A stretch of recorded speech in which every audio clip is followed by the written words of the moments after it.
Fáilte isteach go Suantraí Íosa. You're very welcome to Suantraí Íosa, where we look at the readings for tomorrow, Saturday the 10th of August, week 18 in ordinary time, the feast of St. Laurence, Deacon and Martyr in Rome.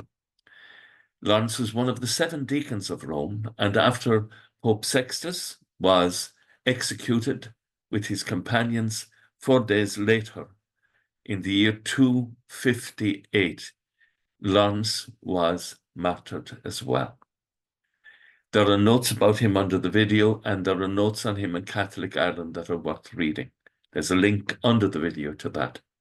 First reading tomorrow is taken from the second letter of St. Paul to the Corinthians. The theme, God loves a cheerful giver. God provides for us with great generosity, and he wants us to be the same. The one who provides seed for the sower and bread for food will provide for you with all the seeds you want and make the harvest of your good deeds a larger one. Paul is asking us to trust in the providential love of God and to become like God ourselves, moving with great generosity. And as he says, God loves a cheerful giver, to give and to give joyfully. The Psalm 112, happy the man who takes pity and lends. Happy the man who fears the Lord and who takes delight in all the commands of the Lord. Such a man will find peace and joy in his life. And the Gospel, John chapter 12, verse 24 to 26. Jesus is primarily in the first place talking about himself, but also we are called to take up our cross too and follow him.